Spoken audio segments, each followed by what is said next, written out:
سر آپ کی لیڈر مریم نواز صاحبہ نے کہا تھا کہ پیٹرول جب بھی بڑھے گا قیمتیں تو وزیر اعظم چور ہے. کہا تھا کیونکہ اس نے کہا تھا، نیازی نے کہا تھا کہ جب پیٹرول بڑھتا ہے تو وزیر اعظم چور ہوتا ہے. یہ نیازی کے الفاظ ہے نا. اب پرابلم یہ ہے، ہم نے آ کے ملبہ اٹھایا 4 سال کا. باتیں کرنا بڑا آسان ہے، کام کرنا بڑا مشکل ہے. آج جس لاہور اسلام آباد موٹر وے پہ عمران نیازی صاحب اپنی گاڑیاں ایشو کر کے بھگاتے آتے ہیں، یہ نہ نواز شریف نے بنائی ہوتی تو ان عدالتوں کو بھگتنے کے لیے جی ٹی روڈ پہ دھکے کھاتے ہوئے آ رہے ہوتے. یہ بجلی کے منصوبے 16,000 میگا واٹ نہ لگائے ہوتے تو بنی گالہ میں بھی بجلی نہ آ رہی ہوتی. باتیں کرنا تو اتنا آسان ہے جس کی کوئی حد نہیں ہے. اب آئی ایم ایف کے پاس اگر ہم نہ جاتے، معاہدہ نہ کرتے، اور جانے سے پہلے یہ معاہدہ طے نہ ہوتا، روپی فری فال کر جاتا، ڈالر 100 اور بڑھ جاتا، اور پیٹرول کی قیمت میں اضافہ ہو جاتا، تو لوگ ہمارا گریبان پکڑتے. میں یہ سمجھتا ہوں آئی ایم ایف کا معاہدہ جو نیازی ادھورا چھوڑ کے گیا تھا اس کو مکمل کر کے دوست ممالک سے امداد لے کے ہم نے اس ملک کو ڈیفالٹ سے بچایا ہے. ہم چاہتے بڑا آسان تھا، 200 ارب کی سبسڈی دیتے پیٹرول پہ. انٹرم گورنمنٹ جانتی، ان کا کام جانتا. ہم نے ایک مشکل فیصلہ اس لیے کیا ہے کہ انٹرنیشنل کمٹمنٹ ہے، وہ پاکستان کی کمٹمنٹ ہے، کسی کی ذات کی کمٹمنٹ نہیں ہے. ٹرائل کورٹ میں جانا ہے سر، ٹائم کم رہ گیا.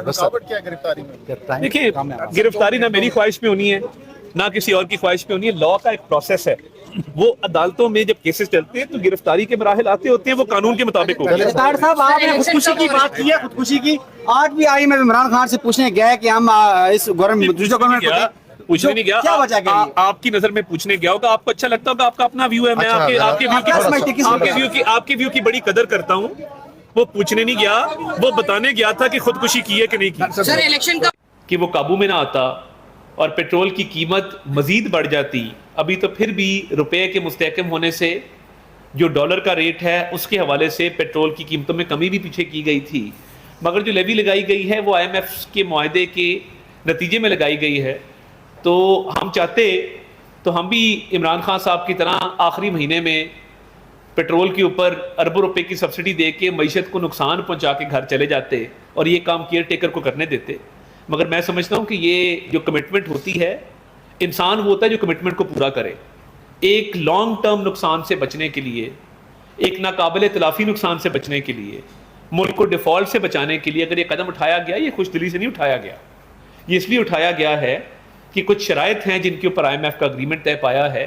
اور یہ آئی ایم ایف کا اگریمنٹ اس نے کیا تھا جس نے کہا تھا کہ میں خودکشی کر لوں گا، آئی ایم ایف کے پاس نہیں جاؤں گا. اللہ کرے کوئی اس ملک میں خودکشی نہ کرے، مگر خودکشی کے دعوے اور پھر وزرائے خزانہ کی تبدیلی ایک کے بعد ایک، اور پھر آئی ایم ایف کی ڈیل کو سیبوٹاج کرنا، تو وہ اکانومی کو بھی سیبوٹاج کر کے گیا ہے. تو یہ آج اس کے لگائے ہوئے لینڈ مائنز ہیں جن کو بچ کے چل کے تو یہ فیصلے کر رہے ہیں. ورنہ وہ ایسی مائن بچھا گیا ہے کہ شاید پاکستان میں عام آدمی کی زندگی اتنا اجیرن کبھی نہیں تھی جتنی وہ کر گیا ہے. 2018 میں تو یہ حالات نہیں تھے جب ہم اس ملک کی جو ہے وہ بھاگ دوڑ سنبھالے ہوئے تھے اور اس ملک کی بھاگ دوڑ چھوڑ کے گئے تھے. تو یہ 2018، یہ ضرور پوچھیں کہ 2018 سے 22 کے درمیان ایسا کیا ہوا کہ سب کچھ تباہ ہو گیا.